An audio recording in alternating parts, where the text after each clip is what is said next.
तपाईँ विश्वको जुनसुकै कुनाबाट पनि चुरो कुरोको चुरो बहस हेरेर बसिरहनुभएका सम्पूर्ण दर्शकलाई चुरो बहसमा हार्दिक स्वागत छ। हामी आजको चुरो कुरोको चुरो बहसमा पूर्वीय दर्शनका ज्ञाता ज्योतिषविद ओजराज उपाध्याय लोहनीसँग संवाद गर्दैछौँ। हामी आज मुख्यतः उहाँसँग देशको ग्रह गोचर र ज्योतिषी विषयमा नै बढी केन्द्रित भएर संवाद गर्नेछौँ। केही छिटफुट राजनीतिक घटनाक्रम पनि जोडिनेछ। आजको चुरो कुरोको चुरो बहसमा म त्यसका निमित्त ज्योतिषविद ओजराज उपाध्याय लोहनीलाई स्वागत गर्छु। यहाँलाई चुरो बहसमा हार्दिक स्वागत छ। धन्यवाद उमेश बाबु। सबै तपाईँको सम्पूर्ण दर्शकहरू, जसरी तपाईँले गर्नुभएको नितान्त निष्पक्ष सूचना प्रवाह र त्यसप्रति आकर्षित दर्शकहरूप्रति पनि मेरो हार्दिक नमन। तपाईँ स्वयंलाई पनि मेरो तर्फबाट अब जो गुरु भनेको हिसाबले आशीर्वाद र पत्रकारको हिसाबले उत्तर प्रगतिको कामना। गुरुदेव, जस्तो हामीले ग्रह गोचरका विषयमा त गएको नयाँ वर्षमा 2080 साल लाग्दा साथ धेरै कुरा नि गरेका छौँ। मलाई पुष महिनाको ग्रह गोचरका बारेमा जान्न धेरै मन छ। पुष महिनामा केही त्यस्तो उथलपुथल, सत्ता परिवर्तन, सरकार परिवर्तन, प्रधानमन्त्री परिवर्तन अथवा देशमा त्यस्तो ठुलै उलटपुलट हुने कुनै त्यस्तो सम्भावना देख्नुहुन्छ यहाँले? मैले यहाँबाट सुरुवात गरेँ। अब यस्तो छ, तपाईँको ग्रह गोचरको कुरा गर्दाखेरि हामीले प्राय गरेर एउटा राम्रै पटक कुरा गरिसक्यौँ। तर पनि अब ज्योतिषीले महिनाकै हिसाबले सोद्धाखेरि त्यो कुरा भन्नै पर्ने हुन्छ। तर तपाईँको भनाइ पनि जायज हो र मैले त्यसको जवाफ पनि दिनुपर्छ। हामीसँग चाहिँ कस्तो हुन्छ भने हरेक महिनामा सूर्यले घर परिवर्तन गर्छ। जस्तो अब पुष महिनामा चाहिँ धनुमा सूर्य जान्छन्। जसरी तपाईँको अब यसलाई विगतमा हुन त हामीले अब तपाईँले मैले धेरै आलोचना पनि खाइसकेका छौँ। जब कसैले केही गर्छ त्यसले सम्मान अपमान दुवै कुरा भोग्नुपर्छ। किनभने संसारमा सबै मान्छे एकदम अनुन्यासित भक्त पनि हुँदैन। र फेरि अरू कुरा के छ भने भगवान् श्रीकृष्ण स्वयंमा पनि शत्रुरहित हुनुहुन्थेन, रामकै पनि थिए। आदि कुरालाई जोड्दाखेरि जस्तो पुष महिनाकै हामीले कुरा गऱ्यौँ भने कार्तिक महिनामा गएर के भयो भने सूर्य अनि तपाईँको चाहिँ नि मङ्गल र एक ठाउँमा गएर बुध समेत उभिए। जस्तो 1 गतेको दिन र त्यसपछि त्यो ग्रह अहिलेसम्म पनि मतलब अझसम्म पनि कायमी छ। हामी पुषको महिनाको कुरा गरिरहँदा त्यो महिनालाई हेर्दाखेरि के देखिन्छ भने अब त्यो पुषमा सायद मान्छेले अवस्था हाम्रा विगतलाई हेर्दाखेरि कल्पनै नगरेको अवस्था जस्तै एउटा खालको जनविद्रोहको उभार नै एक खालको आयो। एउटा व्यक्तिगत व्यक्तिको हिसाबले गरेको कार्यक्रमभित्र त्यो खालको एउटा चाहिँ नि चर्चा परिचर्चा र मलाई लाग्छ 2062-63 को आन्दोलनपछि स्वदेश मात्रै होइन विश्व नैमा चाहिँ एउटा अत्यन्त सञ्चार माध्यमले मुख्य विषयवस्तु बनाएको कार्यक्रम हुन पुग्यो। र त्यति मात्रै भएन, तपाईँको चाहिँ 62-63 भन्दा कडाइका साथ भारतीय सञ्चारकर्मीहरूले पनि व्यापक रूपमा चाहिँ त्यसको विश्लेषणहरू गरे। र अब हामी यो हिजो के थियो भन्दा शनि मङ्गलको परस्पर दृष्टिको कुरा थियो, जहाँ सूर्यलाई पनि बल पुगेको थियो, मङ्गललाई बल पुगेको थियो सूर्यको कारणले। अब हामी कुरा गर्दै जाँदाखेरि के हुन्छ भने सूर्य चाहिँ कहाँ जान्छन् भन्दाखेरि धनु राशिमा जान्छन्। र हामी कहाँको विभिन्न खालका इतिहासदेखिको हामीले परिवर्तनहरू हेऱ्यौँ भने लगभग सुरुवाती कार्तिकमै भइसकेको पाउँछौँ हामी आन्तरिक रूपमा। अब कति चिजहरू गर्भमा रहन्छन् र कति चिजहरू चाहिँ बाहिर प्रस्तुत हुन्छन्। अब सूर्यको लागि हामीले कुरा गर्ने हो मुख्यतया, र मुख्य कुरा हामीले हेर्दाखेरि एउटा सम्भावना के हुन्छ भने 1 गतेदेखि मङ्सिर 13 गतेसम्म, माफ गर्नु पुसको 13 गतेसम्म के हुन्छ भने त्यहाँ शनि मङ्गलको परस्पर दृष्टि हुन्छ। जस्तो शनि मङ्गलको परस्पर दृष्टि मङ्सिरदेखि रहेको दृष्टि हो, त्यो पुसको 13 गतेसम्म बस्छ। अनि त्यसपछि सूर्य धनुराशिमा हुन्छ र बुध पनि त्यहाँ गएर बुधादित्य योग बनाउँछन्। द्वितीय भावमा, देशको द्वितीय भावमा बुध र सूर्यको संयोग हुन्छ। अनि बुध र सूर्य भनेको दशमेश र एकादशी स्थानको मालिक हो। अनि सप्तमेश ग्रह शुक्रको पनि त्यहाँ के अरे प्रवेश गर्दै गर्ने बेलामा चाहिँ एउटा ग्रह गोचरका दृष्टिकोणले के देखिन्छ भने त्यो समयमा एउटा ठुलै परिवर्तनको एउटा उभारहरू आउन सक्छन्। तर यो के भयो भने हाम्रो नितान्त कसको कुरा भयो भने ज्योतिषीय दृष्टिकोणको कुरा भए र 1 गतेदेखि 13 गतेभित्र नै कुनै न कुनै रूपको एउटा चाहिँ नि परिवर्तनको सङ्केतहरू यसले ल्याउँछ। अब यो चाहिँ ज्योतिषीय कुरा भयो। अब अलिकति यहाँनिर अब समसामयिक विषयलाई जोड्ने हो भने र सुरुवाती कार्तिक र परिवर्तन चाहिँ फागुन चैतमै भएको हाम्रा इतिहासहरू छन्। त्यो एउटा कुरा यो पनि हो, आन्दोलनलाई सशक्त रूपमा अगाडि बढाउनको लागि चिसो याममा मान्छेलाई खानी बस्ने विविध खालका कुराहरूको व्यवस्थापन हुन नसक्ने र गर्न नसकिने भएको अवस्था पनि होला र हामीले हेर्दाखेरि त्यही पाउँछौँ। ग्रह गोचरले चाहिँ के भन्छ भने पुसको 13 गतेभित्र एउटा ठुलै एउटा घनीभूत छलफल भएर अब एउटा अकल्पनीय तरिकाले कुनै कसैलाई नेतृत्व स्वीकारेर सबै एक ठाउँमा उभिन पनि सक्छन्। देश र जनताको माया गर्ने भन्ने कुरा त अहिलेसम्म भएका नेतृत्वहरूको हामी कल्पना नै गर्न सक्दैनौँ। आफू बाँच्नका लागि र अनि सबैतिरबाट गुमाएको विश्वास र आफ्नै आन्तरिक रूपमा आफ्नै देशका नागरिकहरूसँग पनि विश्वास गुमाएको विश्वासलाई स्थापित गर्नका लागि एउटा नयाँ ध्रुवीकरणहरू बन्न सक्ने अवस्थाहरू रहन्छन् आन्तरिक रूपमा पुसको 13 गतेभित्र।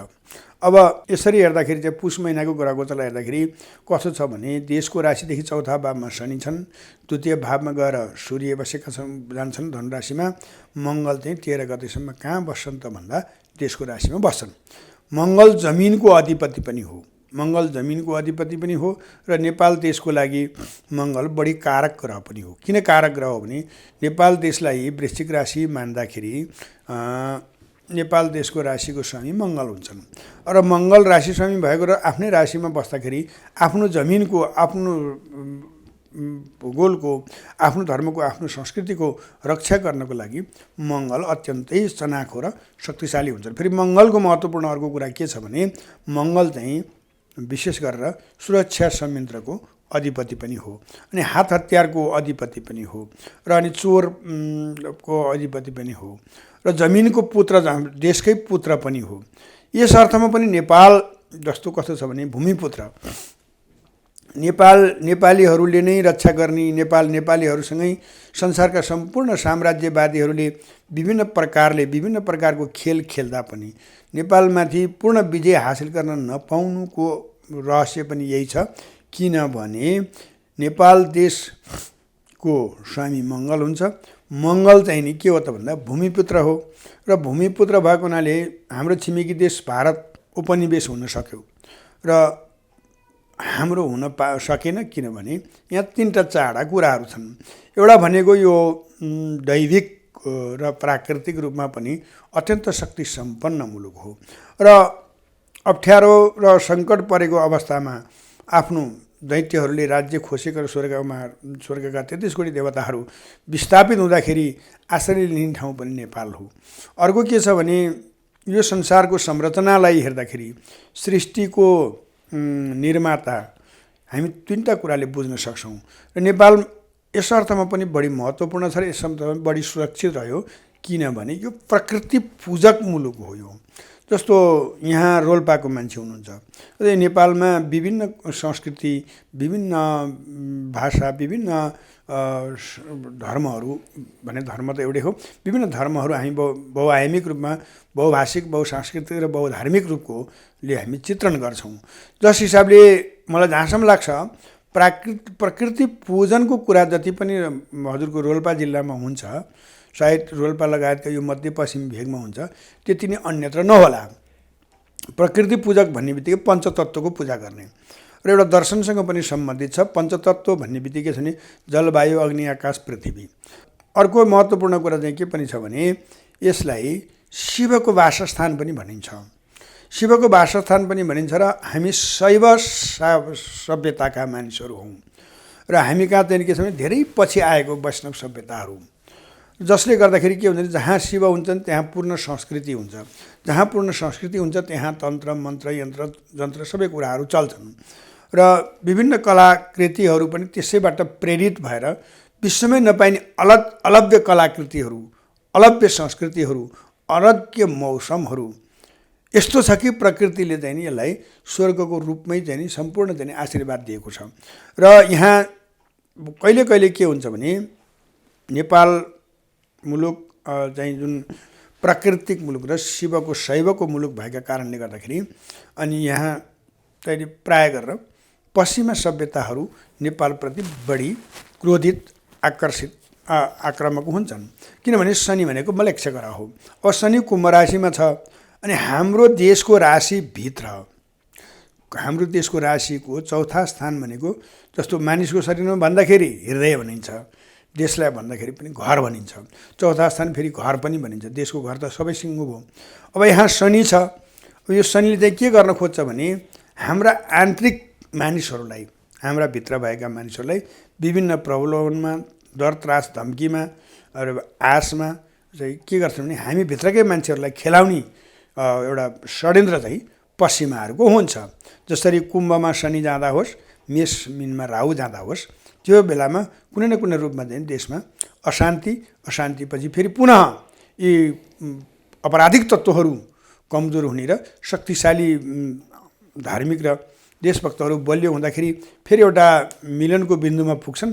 अब पुग्ने भयो, नेपालले आफ्नो चाहिँ नि अपनत्व आफै लिने भयो भन्ने थाहा पाउने बित्तिकै फेरि विभिन्न स्वार्थ अनुरूप ल हामी चाहिँ अब यहाँबाट विमुख भयौँ, बर्बाद हुने भयो भनेर फेरि जोडिन्छन्। र अनि हाम्रा जो देशभक्त, देशप्रेमी र सक्षम बहादुर गोर्खालीलाई चाहिँ के गर्छन् भने त्यो विभिन्न प्रलोभनबाट हामी दिलाइदिन्छौँ भन्ने बनाएर नेतृत्वहरूले फेरि खेल खेल्छन्। त्यो पनि आफ्ना हिसाबले होइन, अरूको उक्सावटमा अथवा अरूको आकर्षणमा त्यो खेल खेल्छन्। र त्यसले गर्दाखेरिमा नेपालले आन्दोलन अथवा विद्रोह अथवा धर्म रक्षाको लागि, देश रक्षाको लागि, मानव कल्याणको लागि नेपाली जनताले सुरु गर्छ। जब चाहिँ नि साम्राज्यवादीहरू हाम्रा छिमेकबाट परास्त भए, हाम्रा छिमेकबाट परास्त भएपछि उनीहरू सोझै मानव सरोवर जोडिन चाहन्थे। त्यति बेला श्रीपाद बडा महाराज राजा पृथ्वीनारायण शाहको त्यहाँ उत्पत्ति भयो, जसलाई काशी नरेशको एउटा सल्लाह रह्यो। किनभने यो सनातनको रक्षा तिमीले गर्न सक्छौ, गर, अब म त केवल एउटा प्रतीकको रूपमा मात्रै रहेँ, अब मेरो पछाडि सिद्धिन्छ, त्यसपछि संसार रहन्न, संसार बचाउनलाई पनि तिमीले त्यो काम गर्नुपर्छ। भारतवर्षको हिन्दुत्वको जगरण गर्न र असली हिन्दुस्तान निर्माण गर्ने पहल गर भन्ने भनाइको साथसाथै प्राप्त सरसहयोगबाट एक्लै एउटा आफूले एउटा कुनै अपनत्व एकल शक्तिको फाइदा नलिएर उहाँले के गर्नु भने संयुक्त रूपमा सबैसँग मिलेर नेतृत्व आफूले गरेर सम्पूर्ण नेपालीको सहभागिता, जात जाति, भाषा भूषा सम्पूर्णलाई एकत्र बनाएर फेरि चाहिँ के छ भने वैदिक सनातन र हाम्रो एउटा चाहिँ नेपालको नेपालीत्व जो इतिहास उत्पत्ति कालदेखि नेपाल छ र इतिहासकै उत्पत्ति कालको मुलुक हो, त्यसलाई कायम राख्न कसै न कसैको उदय भयो। र त्यसपछि फेरि उनीहरूको चाहिँ खेलखाल रोकिएन। पृथ्वीनारायण शाहले यहाँबाट पादरीहरू लखडिदिनु भयो। मतलब पादरीहरू लखड्नु खोजे अमानवीयताको हिसाबले होइन। उहाँले के भने उनीहरू यहाँ उच्छृङ्खलता गरेर अब अस्त्र बलले नेपाललाई नसकिँदो रहेछ, हामीसँग तोप बारुद गोला बारुद आदि हुँदा पनि उनीहरू गोर्खाली चाहिँ खुँडा खुकुरी बन्चरा कोदालाले पनि युद्ध गर्दा रहेछन्। यी चाहिँ निलाई अब सकिन्न, अब यिनीसँग चाहिँ नि मिसिएर धर्ममा आधारित भएर धर्मलाई चाहिँ नि यो बनाएर हामीले यो काम गर्नु पर्यो भनेर उनीहरूले गर्न लागेको षड्यन्त्रहरू उपत्यकाभित्र थाहा पाइसकेपछि पृथ्वीनारायण शाहले उहाँहरूलाई लखडिदिनु भयो। त्यसपछि सम्भवतः एक आध घटना हुनसक्छ, एकाध घटनाभन्दा बढी धेरै भएको पाइँदैन, हुनसक्ने अवस्थै छैन। यस्तो कपोलकल्पित भाष्य अथवा इतिहास निर्माण गरियो र त्यही इतिहासलाई बोकेर केही कलुषित व्यक्तिहरू मूर्धन्य भनेका आज एउटा महामानवको रूपमा कहलिएका सम्मले पनि पृथ्वीनारायण शाहले कीर्ति पुरेका धार्नी नाक कान काटिदिनु भयो भन्ने सम्मको चाहिँ अफवाहहरू फैलाइए। अब पृथ्वीनारायण शाहको युद्धकालमा उपत्यकाभित्र अब हामीले अस्ति भर्खर देख्दै गर्दा उमेश बाबु कहिले पस्नुभयो काठमाडौँ? म पहिलोचोटि काठमाडौँ पस्दाखेरि हजुरको चाहिँ 2029 सालमा म पहिलोपटक आएको, नुवाकोटकै भयो भने म पहिले आएको थिइनँ। त्यति बेला चाहिँ हामीले ठमेलमा 2-4 घर देखेपछि एकैचोटि ठैँटीमा 2-4 घर र त्यसपछि गएर असनिन्द्र चोकमा देख्थ्यौँ भने अब हामी 2029 सालमा त त्यो घनत्व त्यस्तो कम थियो भने पृथ्वीनारायण शाहको बेलामा अब 1825 जस्तो लाग्छ मलाई, 1825 जस्तो लाग्छ। त्यो बेला चाहिँ धार्नी नाक कान काट्ने मान्छे चाहिँ एउटा मान्छेको नाकको टुप्पो र कानको तौल कति हुन्छ र ती बेला त्यति धार्नी नाक बनाउने गरी काट्ने नाक कान कसको ल्याएर काट्यो होला भने यस्ता खालका अप्रमाणित र अनर्गल अमानवीय तरिकाले एउटा क्रूर तानाशाहको संज्ञा दिनका लागि यस्ता नकारात्मक कुराहरू फैलाइयो। केही घटित होलान्, म त्यस्तो फेरि एकदम कस्तो भने म एकदम छँदै छैन हुँदै होइन भन्दिनँ, किनभने म त्यो बेलाको उपस्थित मान्छे पनि होइन र हाम्रा आफ्नै मौलिक इतिहासहरू पनि छैन र कसैले राजनीति स्वार्थमा स्वीकार्य होलान् र अथवा त्यसलाई बढाइ चढाइ कुरा गरे होलान्, केही घटना घट्यो होला, एकाध घटना रिसको झोकमा कसैले पनि बेद पढ्दैन भन्ने हाम्रो उखान मान्यता छ। यी विविध प्रकारका ईर्ष्याहरू घृणा द्वेषहरू फैलाउँदै लिएर गएर अब पृथ्वीनारायण शाहले जति बनाउनु भयो त्योभन्दा त्यसको चाहिँ 3 गुणा बढी चाहिँ नेपालीकरण बहादुर शाहले नायबी राज्यमा गर्नुभयो। त्यो भएपछि यिनीहरू अतालिए, यी आततायीहरू, यी अमानवीय शक्तिहरू, साम्राज्यवादीहरू अतालिएपछि के गरे भने उनीहरू चाहिँ अब भित्रबाट छिर्न थाले, खेल खेल्न थाले। कस्तो खेल खेल्न थाले? दरबारभित्र एउटा खालको विद्रोहहरू सिर्जना गरिसकेपछि अब बहादुर शाह पछाडिका जो राजा महाराजाहरू थिए यिनीहरू आफू सत्ता शक्तिमा रहेर आफ्नो संस्कार र संस्कृतिबाट स्खलित हुँदै गए र त्यही वातावरणभित्र चाहिँ अब इतिहासकारहरू भन्छन् राजाहरूको महत्त्वाकांक्षा, राजाको आकांक्षा का कुराहरू गर्छन्। मलाई लाग्छ के छ भने संसारमा जब दुश्मनहरूले हरेक प्रकारका शक्तिहरू प्रयोग गर्छन्, अन्त्यममा गइसकेपछि के गर्छन् भने नारी शक्ति नै प्रयोग गर्छन्। जसरी हामी 3टा कुरा हेर्न सक्छौँ। त्रेतायुगमा भगवान रामको र रावणको युद्ध पनि नारीका कारण हुन पुगेको छ र त्यसपछि द्वापर युगमा आइपुग्दाखेरि भगवान श्रीकृष्णको विद्रोह पनि नारीकै कारणले नै भएको छ। त्यसै गरी अब महाभारत युद्ध पनि नारीकै कारणले भएको छ, जहाँ द्रौपदी अजन्मा छन्।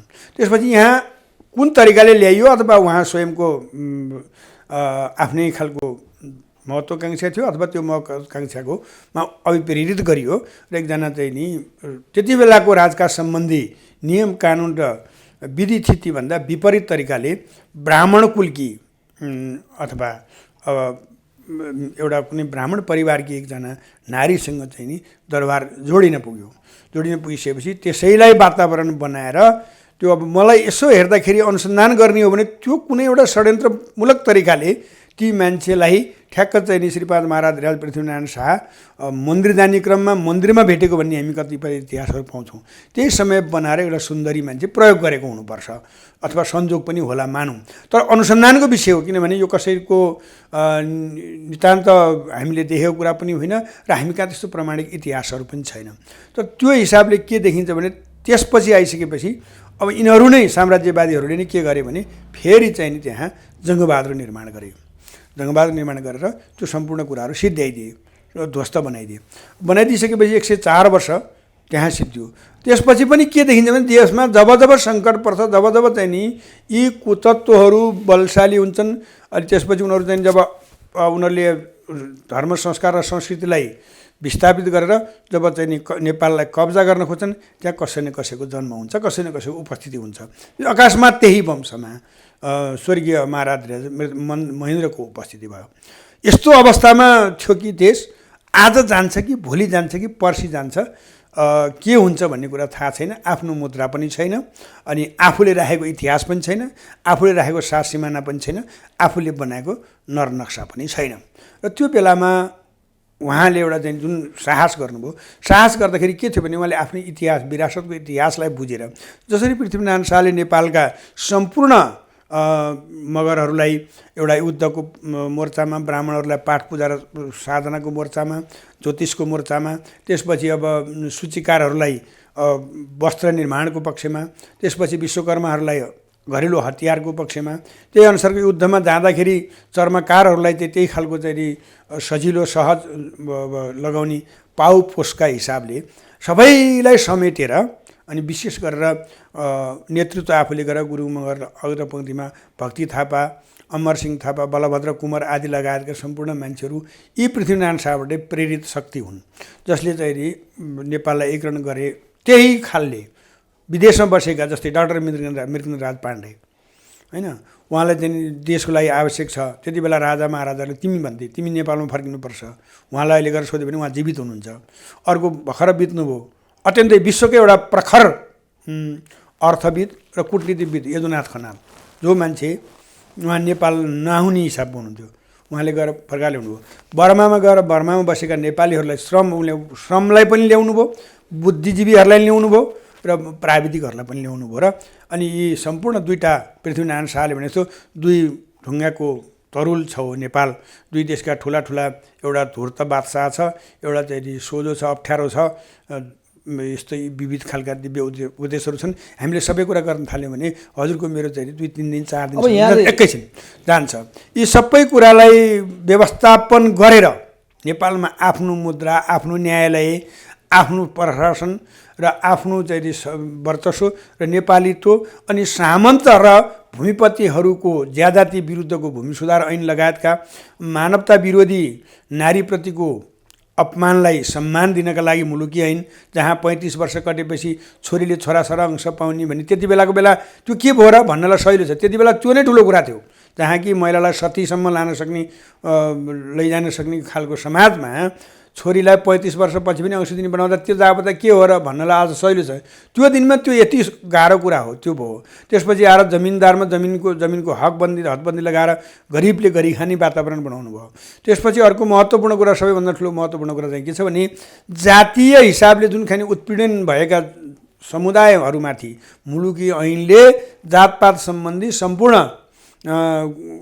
क्रियाकलापहरूको निषेध गरेको छ। समाजले मान्दैन, एउटा छुट अलग कुरा हो, तर कमसेकम ल्याइदिएको त हो नि त भने यी विविध कुराले गर्दै गर्दै गएर त्यो एउटा फेरि पुनः शक्तिको उदय भन्न सकिन्छ, जसले उद्योग, कल कारखाना, आफ्नो पुँजी आफै निर्माण गर्ने अनि आफू नै आफूमा आत्मनिर्भर हुने आदि कुराहरूको चाहिँ आजसम्म यी के छन् भने तिनै राजा महेन्द्रले बनाइदिएको भूगोल र तिनै राजा महेन्द्रले आर्जेर व्यवस्थापन गरिदिएको अर्थतन्त्र तिनैभित्र बसेर आजसम्म फुर्ती लाउँदै विभिन्न खालका कालो पञ्चायत भनेर उपनाम दिँदै आएकाहरूले आजसम्म एउटा न उद्योग खोलेका छन्, यिनीहरूले आएर न कुनै सरकारी अस्पताल खोलेका छन्, न कुनै यिनीहरूले चाहिँ अरू सरकारी कलेजहरू खोलेका छन्, के पनि छैन। यसरी चाहिँ पुनर्निर्माण भयो र यो अवस्था अहिले पनि फेरि हो। मैले यहाँ यसको लागि जोड्न खोजे भएर मैले माफ गर्नु होला, यहाँलाई एकछिन रोकेँ। अब अहिले पनि के छ भने देश अत्यन्तै नाजुक अवस्थामा छ। जब देश नाजुक अवस्थामा पुग्छ, देश रहने नरहने स्थितिमा आउँछ, त्यहाँ कुनै न कुनै शक्तिको प्रादुर्भाव हुन्छ। त्यो प्रादुर्भाव भएर त्यसलाई निर्माण गर्छ। म एकैछिन हजुरलाई माफ गर्नु होला, एकैछिनमा के भन्छ भने अब त्यो योग चाहिँ भोलि 13 गते भित्र नै त्यो सार्वजनिक हुन्छ हुँदैन मलाई थाहा छैन, तर त्यो यो पुसको महिनामा जुन सोध्नुभयो पुसको 13 गते भित्र त्यो पक्कै मलाई लाग्छ त्यो निर्माण हुन्छ। गजब कुरा गुरुदेव, मैले अलि हतार पनि गरेँ यहाँको कुरा सुन्दाखेरि, मलाई भित्रैदेखि कौतुक लागेर। पत्रकारको यो किनभने यहाँले जसरी मैले नसोधेको प्रश्नको उत्तर यहाँले दिनुभयो, राजा महेन्द्रको चर्चा गर्नुभयो। यो पुस महिनो त्यसै पनि महत्त्व छ। राजा महेन्द्रले 2017 साल पुस 1 गते जुन कदम चाल्नुभयो, यहाँले जुन राजा महेन्द्रले गरेका थोरै समयमा गरेका धेरै कामको यहाँले चर्चा गर्नुभयो र यो पुस 1 गतेदेखि पुस 13 गतेसम्म त्यस्तै चाहिँ राजा महेन्द्र जस्तो नेतृत्व जन्मिने यहाँले जुन व्याख्या गर्नुभयो नि, समय पनि ठ्याक्कै त्यही परेको छ। पुस 1 गतेदेखि 13 गतेसम्म यहाँले भन्नुभयो कि कतै राजा महेन्द्रको अर्को स्वरूप अथवा राजा महेन्द्रको जस्तै ठ्याक्कै त्यही स्वरूपको कुनै नेतृत्व जन्मिने अवस्था हो र? अहिलेको समय भनेको अब त्यो पुस 1 गते राजा महेन्द्रलाई पनि सम्झ्यौँ हामीले, 17 साल पुस 1 गते, त्यसलाई पनि व्याख्या गर्नुहोस्। र यो अवधिमा राजा महेन्द्रकै जस्तो नेतृत्व जन्मिने योग भनेपछि त देश त फेरि एकपटक त्यतातिर जाने पो देखेँ त मैले। होइन, अब यस्तो छ, के छ भने जब देश सङ्कटमा पर अब देश रहन्छ कि रहन्न भन्ने स्थितिमा आइपुग्छ, त्यसपछि यहाँ कुनै न कुनै शक्तिको उदय हुन्छ र त्यसले एउटा के गर्छ भने फेरि एउटा ऐतिहासिक अवस्था निर्माण गर्छ।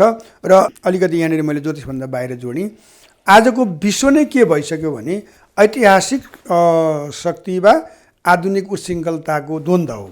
अब मध्यमार्गी धार उदय हुनु अत्यन्त जरुरी छ र समयले त्यही माग्छ। र नेपालको इतिहासमा जहिले पनि हामीले हेऱ्यौँ भने एउटा कुरा हामी के पाउँछौँ भने तपाईँको चाहिँ नि हामीको ठुल्ठुला परिवर्तनका हिसाबमा जब पछिल्लो अवस्थामा आइसकेपछि नेपालको परिवर्तनमा जस्तो राजा महेन्द्रको पालामा होस् जुनसुकै बेला होस् नेपालको हितमा उपस्थित हुने स्वार्थ बिना को नै आउँछ र दुनियाँमा नेपालको हितमा उपस्थित हुने चाहिँ हामीले रसिया देखेका छौँ र हाम्रा विकासका पूर्वाधारहरूमा ठुलो योगदान छ रसियाको। अब ऊ अहिले अत्यन्तै सूक्ष्म रूपमा नेपालको बारेमा चासो दिएर अगाडि बढिरहेको अवस्था हो। त्यसले पनि के भन्छ भने अब ऊ पनि प्राकृतिक मुलुक हो, हामी पनि प्राकृतिक मुलुक हौँ। हामीप्रति उनीहरूको एउटा व्यक्तिगत हाम्रो राष्ट्रप्रतिको एउटा सहानुभूति कस्तो हुन्छ भने जस्तै म हजुरलाई एउटा उदाहरण दिउँ। म 2001मा फ्रान्स जाँदाखेरि मेरो चाहिँ फ्रान्सेलीहरू अलिकति बढी पुरातनवादी हुन्छन्, अलिक साम्प्रदायिक हुन्छन्। उनीहरूले मलाई एकदमै चाहिँ नि के अरे यस्तो चाहिँ नि धर्ममा यस्तो गर्ने उस्तो गर्ने के भनेर ती फ्रेन्चहरूले मलाई डोमिनेट गर्दै थिए। र एकजना जापानिज पनि हुनुहुन्थ्यो त्यहाँ, त्यही फ्रेन्चको एउटा पार्टनर पनि हुनुहुन्थ्यो व्यावसायिक रूपमा र उहाँहरूको एउटा बुक प्रकाशन हुन्थ्यो। त्यसपछि धेरै बेर भएपछि उसले अब कतिपय कुरामा चाहिँ मलाई अत्यन्तै होच्याएको मलाई महसुस हुन्थ्यो। अर्को एउटा नेपाली भाइ पनि थियो मसँग, नेपाली भाइ मेरो चेला नै हो। त्यसपछि ती जापानिज अनि यति आक्रोशित भइन् कि अनि उनले त्यति झन्डै 15 मिनट बहस गरिन्। बहस गरिसकेपछि अन्त्यमा अनि सबै कुरा सकियो। त्यो पछि फ्रेन्च पनि अलिकति शान्त भएर अनि अब यो हाम्रो एउटा यो अन्तर्क्रिया हो, यसलाई अन्यथा नलिउँ भने ती ठुलै विद्वान थिए। उनी के अरे क्याथोलिक क्रिस्चियन हुन्। जापानिज जो थिइन् उनी बुद्धिस्ट हुन्। म त अब कट्टर सनातनवादी भइहालेँ। लास्टमा चाहिँ नि उनले स्वीकार होइन मैले अलिकति गल्ती नै गरेँ भन्नेसम्म बनाइन्। अनि पछि त्यो मेरो एउटा नेपाली केटाले, म त भाषा जान्दिनँ, नेपाली केटो चेलाले सोध्यो अहिले त गुरुलाई चिनियान छैन, गुरुको व्याकरण नि थाहा छैन, अरू के पनि छैन, फेरि पनि तैँले चाहिँ गुरुको त्यत्रो ठुलो वकालत आफ्नो सम्भवतः आफ्नो सहकार्य समेत विस्थापित हुन सक्थ्यो, पार्टनर पनि व्यावसायिक सहकार्यमा समेत बाधा आउन सक्ने सम्भावना हुँदाहुँदै किन यस्तो भने तिमीले भनेर सोध्यो। केटी थिइन् तिनी। अनि त्यो जापानिजले दिएको उत्तर के छ थाहा तपाईँलाई? उनले के भन्नु भने व्यवसाय मैले रहेर गर्ने हो, म बाँचेर गर्ने हो। अनि मसँग क्षमता छ भने यी साम्राज्यवादीहरू, उनी पनि त्यही भने, यी साम्राज्यवादीहरू, यी पुरातनवादीहरू, यी अमानवीय शक्तिहरू मसँग फाइदा पाएन मेरो नजिक हुने हुन्, मसँग नपाए त हुँदैनन्। अनि रह्यो कुरा गुरुलाई किन, हाम्रो संस्कृति भनेको ऐतिहासिक संस्कृति हो। जापान, नेपाल अथवा हामी एसियामा जति पनि छौँ, हामी एसियन शक्ति कालो कपाल छ, हाम्रो एउटै रङ छ। त्यस कारण चाहिँ के छ भने त्यसले पनि के छ भन्दा हामीलाई सिधै हेपेको चाहिँ म हेरेर बस्न सक्दिनँ जसरी भनिन्। भन्न खोजेको कुरा के भने राष्ट्रियताका लागि एउटा कालो कपालकै नाताले, एसियन भएकै नाताले भाषा भूषा केही पनि नमिल्दा र त्यति मान्छेले वकालत गर्दो रहेछ अर्को ठाउँमा भन्दाखेरि तपाईँको के हुन्छ भने अब सर्वत्र आक्रमण हुने भइसकेपछि त तपाईँको चाहिँ अब आफ्नो चाहिँ नि ऐतिहासिक मुलुकहरू नै जोडिएर जाने हो। त्यो जोडिने क्रममा सबैभन्दा पहिले नेपाललाई सहयोग र साथ दिनको लागि रसिया 1 नम्बर अगाडि आउँछ। त्यसै गरी अब जापान लगायत विकसित मुलुकहरू पनि आउँछन् र यी विविधताहरू जोडिन्छन् र फेरि गएर यो एउटा ऐतिहासिक र अनि अविस्मरणीय एउटा युग निर्माण गर्ने अवस्थाहरू निर्माण हुने ग्रह गोचरका दृष्टिकोणले, समसामयिक दृष्टिकोणले, धार्मिक दृष्टिकोणले, सम्पूर्ण दृष्टिकोणले देखिन्छ। र फेरि यसो भन्दै गर्दा हजुर मैले दुवैजनाले गाली खाइरहेकै हो। अब मैले सौभाग्य नै भन्नुपर्छ, कति लिने मिल्दैन भन्दा भन्दै पनि यहाँले चाहिँ मलाई त्यो अवसर दिइरहनु भएको छ। त्यसको लागि म फेरि यसको यहाँलाई म एकदमै हृदयदेखि धन्यवाद पनि मैले पनि गाली पाइरहेको छु। त्यही हजुरकै कुरा गरे हो।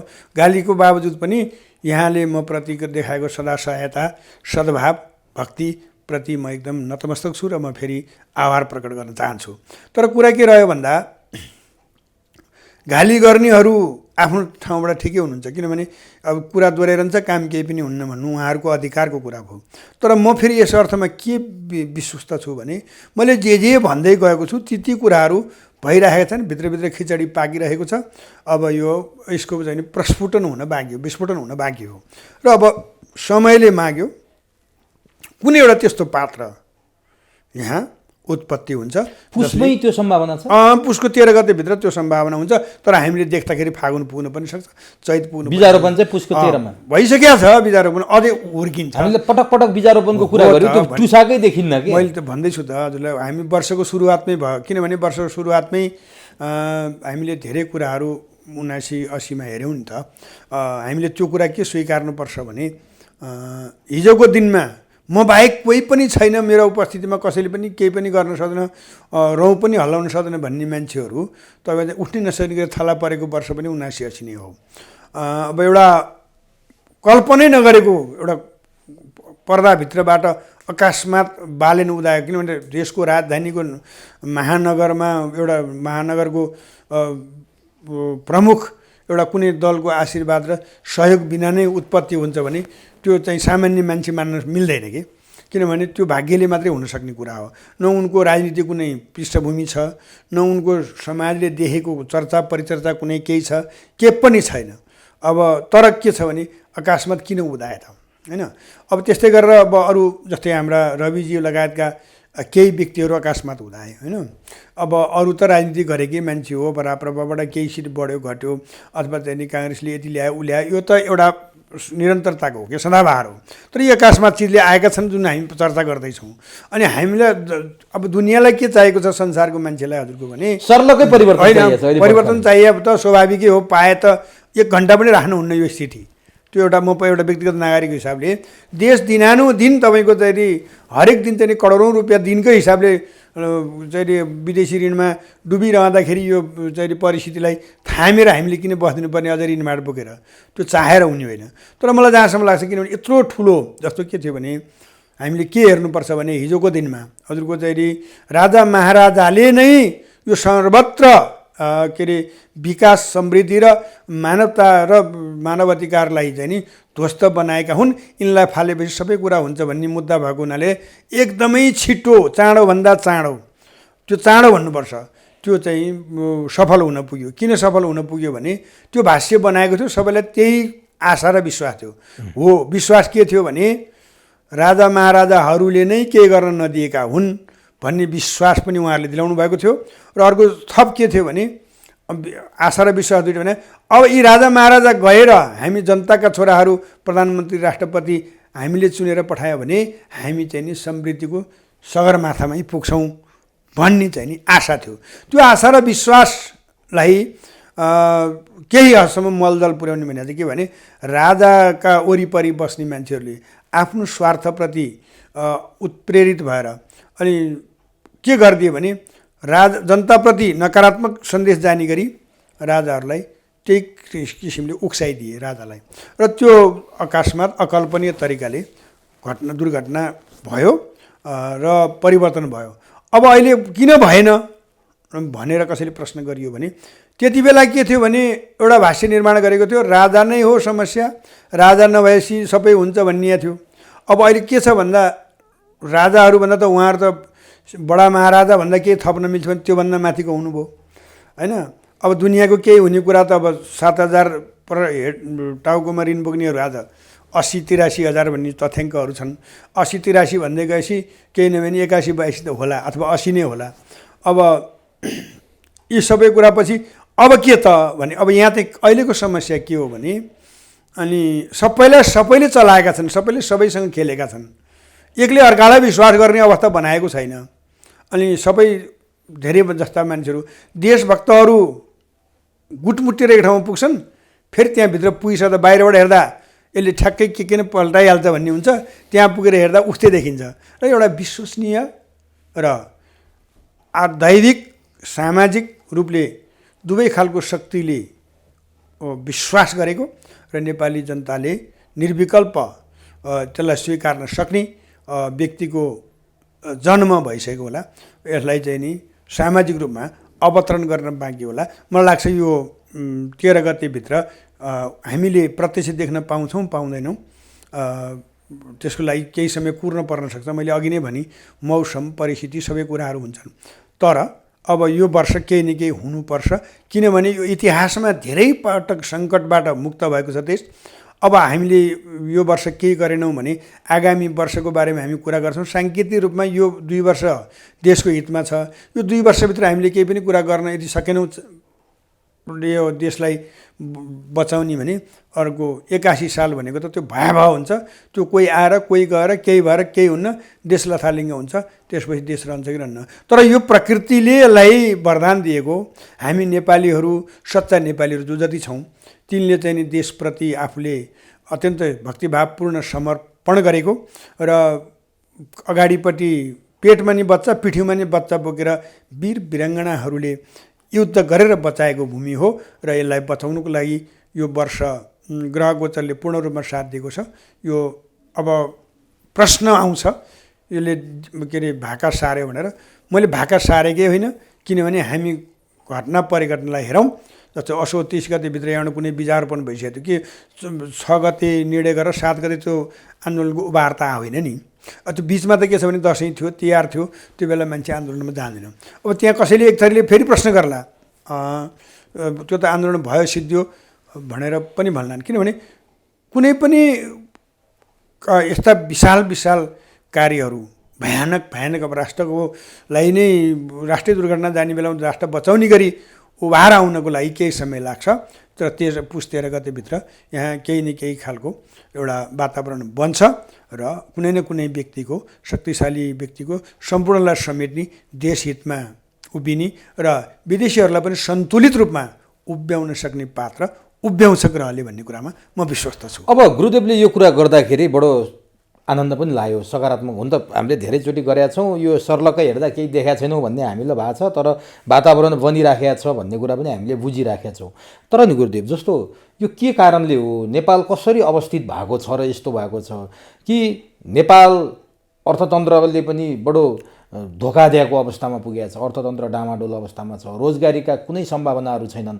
यहाँ र मैले कुरा गरिरहँदा रुसी सेनामा भर्ती भएर पनि नेपालीहरू मरेको 5-6 जना नेपालीहरूको लासै त्यहाँबाट यहाँ मगाउनका लागि प्रयास भइरहेको कुरा पनि हामीले पढिरहेको छौँ कि जबकि रुसी सेनामा नेपाली भर्ती भएको खासै सुनिन्थेन यसअघि। अहिले युक्रेन र रुसको युद्धमा परेर नेपालीहरूले ज्यान गुमाउनु परेको छ।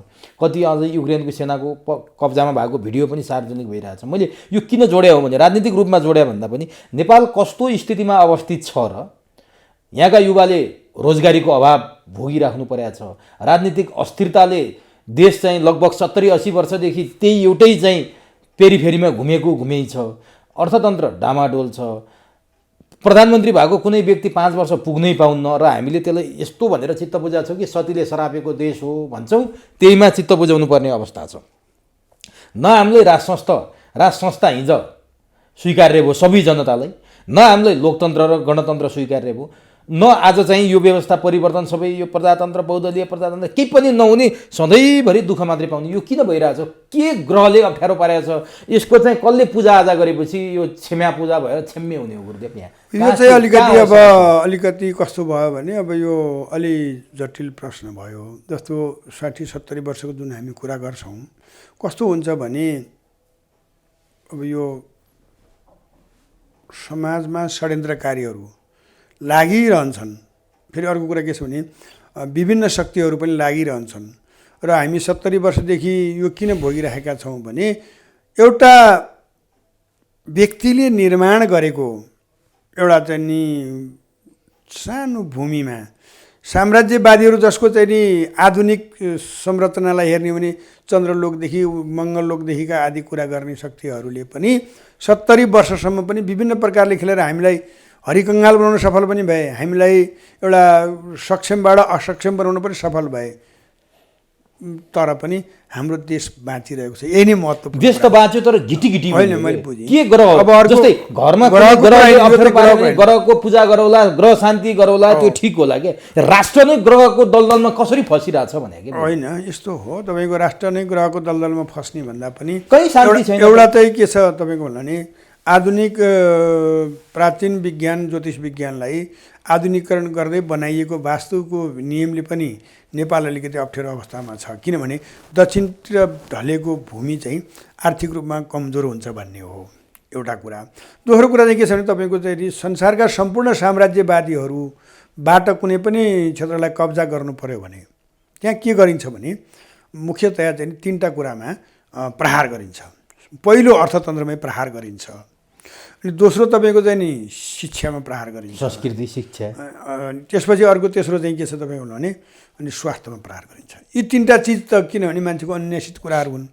अब हामीले चाहिँ अब नेपाल पढ्ने मलाई लाग्छ उमेश बाबुको छोरी त अलिकति राम्रो हुनुहुनेछ, तपाईँले त्यही अनुसारको शिक्षा दीक्षा दिनुभएको होला। अधिकांश नेपालीका बच्चाहरूले नेपाल कसरी निर्माण भयो भन्ने कुराहरू सोधेर पनि थाहा नबुझ्ने भइसक्यो, किनभने त्यो पढाइन्न। यहाँ त सुनियोजित षड्यन्त्र छ, शिक्षामा नै राष्ट्रियताको बारेमा नपढाउनु एउटा कुरा भयो। दोस्रो कुरा चाहिँ के छ तपाईँले भने यिनी सुनियोजित तरिकाले यिनीहरूको कुनै उद्देश्य भन्दा नि यिनीहरू आफ्नो देश बनाउने उद्देश्य होइन। जो जति आए 47को परिवर्तनमा स्वर्गीय सन्त नेता श्री कृष्णप्रसाद भट्टराईज्यूको जुन कार्यकाल रह्यो त्योभन्दा पछाडि आइसकेपछि सम्पूर्ण जति पटक आए ती चाहिँ के भने सत्तामा चाहिँ राष्ट्रद्रोही नै प्रवेश गरे कि। तपाईँको चाहिँ नि पहिलो षड्यन्त्र के गरियो भन्दा उद्योग कल कारखानाहरू सम्पूर्ण चाहिँ नि यसलाई चाहिँ नि यो गरिबी भयो, त्यहाँ भएको गलत व्यवस्थापनलाई पुनः संरचना गर्ने हो नि त, त्यो बेचेर खाइदिन्थ्यो पनि कौडीको भाउमा। त्यसपछि आयो तपाईँको चाहिँ नि भयभरका संरचनाहरू, अब चाहिँ तपाईँको चाहिँ नि उसमा सशस्त्र युद्धको नाममा खरबौँको सम्पत्ति चाहिँ बम पड्काएर ध्वस्त गरियो।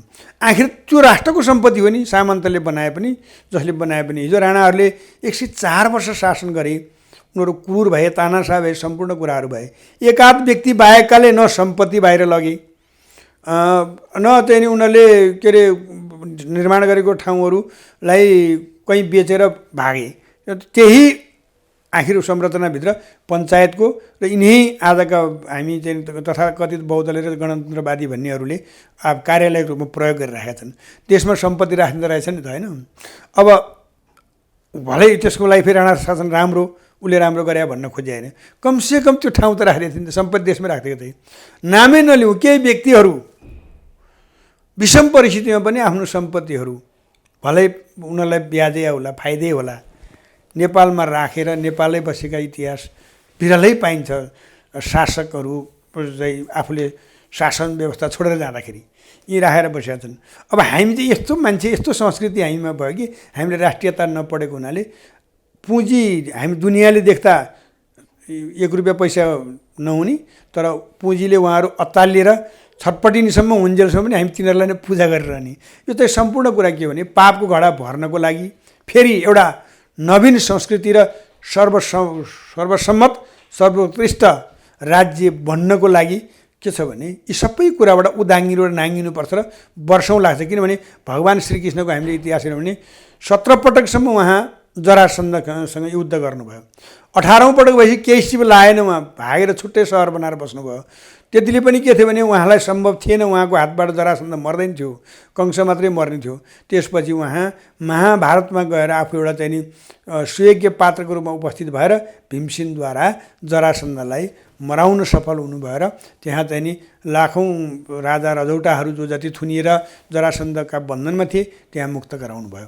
भन्दाखेरि हामीले के बुझ्नुपर्छ भने 80 वर्ष किन लाग्यो भन्दा नि हामीले कुरा गर्ने बेलामा चाहिँ यो दुईवटा चरण छ कि उनीहरू 104 वर्ष, अर्को तपाईँको चाहिँ नि 7 देखि 17 114 वर्ष विदेशीहरू सफल भए। 114 वर्ष पछाडि त्यहाँबाट महेन्द्रको उदय भयो। यिनीहरू सबै नतमस्तक भए। देशी विदेशी जो देश विरोधी तत्त्वहरू थिए ती सबै निस्तेज भएर बसिरहेको थियो। त उनीहरू खेल्दै थिए। खेल्दै गइसकेपछि के हो भने उनीहरू खेल्दै जाँदाखेरि कहाँनिर गएर सफल भए भने उनीहरू पूर्ण सफल 63 सालमा भए। उनीहरू त खेलिरहे। अब 63 आन्दोलनमा त अब हामीलाई गुमराहमा राखियो, यथार्थ अर्कै र शब्दहरू अर्कै आए। हामी पनि स्वयं सहभागी भयौँ र 46 मा पनि भएकै हो। त्यसपछि चाहिँ अब बल्ल के भयो भने तपाईँको यो 17 वर्षको क्रियाकलापले चाहिँ सच्चा नेपालीको आँखा छर्लङ्गै खोलिदियो हो। अब चाहिँ के हो भने अब चाहिँ यी सबै चाहिँ नि हामीलाई भन्ने मात्रै छैन, किनभने एकपल्ट नेपालमा राष्ट्र संस्था विदाय हुनुपर्दो रहेछ। किनभने अब त्यही राजालाई देखाएर अनि देशलाई लुट्ने अनि फेरि तिनै राजाले चोख्याइदिनु पर्ने।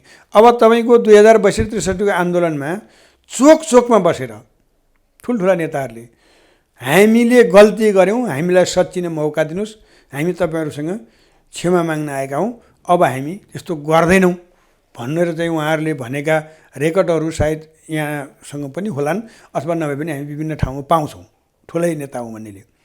अनि अब जनताले पत्याए नि त, किनभने राजा चाहिँ निरङ्कुश बन्न खोजे, राजाले चाहिँ नि अब एउटा गलत मान्छेहरूलाई आफ्नो मन्त्री परिषदको उपाध्यक्षमा ल्याएर निर्माण गरे भनेपछि अब राजाले बाटो सही लिएनन्। अब हामीले निरङ्कुशताको विरुद्ध चाहिँ उभिनुपर्छ भन्ने दृष्टिकोण राखेर सम्पूर्ण जनताहरू उहाँहरूले को विश्वासमा अगाडि आए।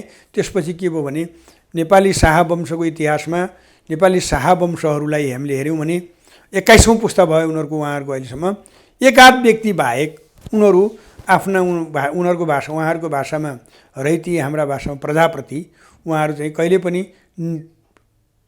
यस्तो अत्यन्त क्रूर निर्मम भएको हामी पाउँदैनौँ।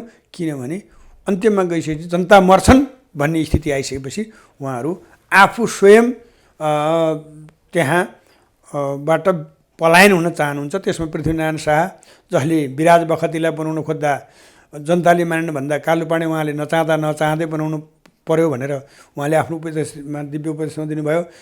केही समयमा दुनियाँले नदेखे पनि राजा मन्त्रीले सम्झौता गरेको पाइन्छ। वीरेन्द्रले त अत्यन्तै पूर्ण सौहार्दताका साथ के अरे देशका जनता मारेर म राज्य गर्दिनँ, उहाँले 2 पटक ठुलो बलिदानी गर्नुभएको छ राजा स्वर्गीय राजा वीरेन्द्रले। एकपटक त उहाँले ठुलो सम्झौता कहाँ गर्नुभएको छ भन्दा उहाँ संवैधानिक भएर बस्नको लागि तयार हुनुभयो, नेतालाई नेतृत्व सुम्पिनु तयार हुनुभयो 45-46को आन्दोलनमा। दोस्रो पटक चाहिँ खारामा माओवादी भन्नेको बियो रहँदैन थियो त्यतिखेर राजा वीरेन्द्रको ठाउँमा अर्को कोही व्यक्ति हुन्थ्यो भने उहाँले के गरिदिनु भयो भने त्यो नेपाली जनता मार्न चाहनु भएन र बरु आफै मर्न तयार हुनुभयो। त्यही कारणले उहाँ मर्नु पर्यो हैन। र अनि अर्को त अन्त्यमा आएर ज्ञानेन्द्रकै कुरा गर्दाखेरि पनि उहाँलाई राजनीति अपरिपक्वता छँदै नै थियो र गलत प्रवृत्तिका मान्छेहरूले आफ्नो फाइदाको लागि उहाँलाई गलत सल्लाह दिए। त्यो सल्लाहमा सायद उहाँले आफूले विवेचना गर्नको लागि राजनीतिमा निरन्तर नलागेको भए केही कमी कमजोरी भयो होला। तर के भयो भने जब स्थिति जनता मर्ने स्थिति आयो उहाँहरू चाहिँ जुरुक्क उठेर राजसिंहासनै छोडेर 240 वर्षको विरासत बरुको जान्छ तर पनि नेपाली मार्दिन भनेर बस्नुभयो हैन। र यी विविध कालखण्डलाई हामीले हेऱ्यौँ भने हामी के पाउँछौँ भने नेपाल त्यस्तो एउटा मुलुक हो, यो संसारकै शक्तिलाई प्रवाह गर्ने शक्ति पुञ्ज हो। जहाँ शक्ति हुन्छ त्यहाँ आक्रमण पनि हुन्छ, त्यहाँ आकर्षण पनि हुन्छ हैन। त्यसै कारण के भने सके आक्रमण गर्छन्, नसकेपछि के गर्छन् आकर्षित हुन्छन्। अब विश्व समुदाय पनि एकपटक नेपालमा अब आक्रमण होइन, यिनीहरूको आक्रमण गर्नको लागि किन भएन भने यिनीहरूले सोचेका जस्ता उहाँहरूले उभ्याएको पात्रहरू भइदिएनन्। किनभने उतापट्टि गएर पाउँदा तिमीले भने गर्छु भन्ने, यतापट्टि गएर जाँदा तिमीले भनेको भन्ने, अलि पर जाँदा तिमीले भनेको भन्ने गर्ने। अनि त्यस्तो चाहिँ कस्तो हुन्छ भने कुटनीतिमा अन्तर्राष्ट्रिय एउटा समुदायभित्र चाहिँ तपाईको चाहिँ तपाईँ सैद्धान्तिक रूपमा एक ठाउँमा उभिनु भयो भने त्यसलाई मान्छेले स्वीकार्छ क्रूरै भए पनि। किनभने तपाईँको चाहिँ पश्चिमा राजनीति चाहिँ के छ भने यही भारतवर्षबाट अभिप्रेरित छ।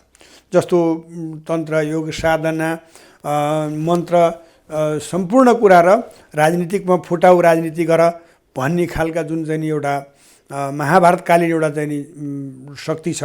त्यहाँ के छ भने भगवान् कृष्णलाई एकछिन अब एक थरी अन्धभक्तहरूलाई पीडा हुनसक्छ। भगवान् कृष्णले आफूले आफूलाई भगवान् बन्नको लागि पनि पाण्डव र कौरव बिचमा विद्रोह गराउनै पर्ने थियो। किनभने त्यहाँ सबैजना एक ठाउँमा भयो भने भगवान् कृष्ण चाहिँदैन त्यहाँ। यी कुराहरू। अनि अर्को मुख्य कुरा चाहिँ के छ भने तपाईँको परशुराम सहस्रार्जुन नाम गरेको चाहिँ जुन राजा छ कार्तवीर्य, उनलाई मार्ने बेलामा चाहिँ उनले के गरेका छन् भने धेरैवटा चाहिँ नि एउटा नक्कली परशुराम बनाएर विभिन्न क्षेत्रबाट चाहिँ आक्रमण गरेर 21 पटकसम्म क्षेत्रीहरूलाई काटेर निस्तेज बनाउनु भएको छ। र त्यसकारण के छ भने यी सम्पूर्ण कुरा कसले सिकाएको छ? पश्चिमाले सिकाएको छ। अर्को चाहिँ नि हामीले भर्खर हेरे मानव इतिहासको कुरा गरौँ, चाणक्य जसलाई चाहिँ कौटिल्य भन्छौँ, उनीले पनि के गरेका छन् भने त्यही खालको कुरा गर्दै गएर अन्त्यमा गएर के गरेका छन् भने तपाईँको त्यति बेलाको अमात्य राक्षस जो भन्ने थियो मगध नरेशको मुख्य एउटा विशेष शक्ति अथवा त्यति बेला अहिलेको भाषामा प्रधानमन्त्री, त्यसलाई विस्थापित गरेर उनी आफू केही समय आफू नै बने, महाअमात्य आफू नै बने विष्णुगुप्त, र अन्त्यमा गएर सम्पूर्णको विरोधको बावजुद पनि फेरि के गरे भने तिनै अमात्य राक्षसलाई चाहिँ फेरि उनले त्यही पदमा स्थापित गरे। अनि अरूले त्यसलाई प्रतिवाद गर्दाखेरि उनले के भने भने तिमीहरू त्यसको निष्ठा हेर न। निष्ठा भन्ने चाहिँ त्यस्तो चिज हुन्छ कि विद्वान अनि के अरे एउटा सभ्य र सक्षम राजनेताले एउटा अटल रूपमा उभिने उसको परम वैरी भए पनि अन्त्यमा सम्मान गरिरहेको हुन्छ। अब त्यो त उहाँहरूले निर्माण गर्न सक्नु भएन।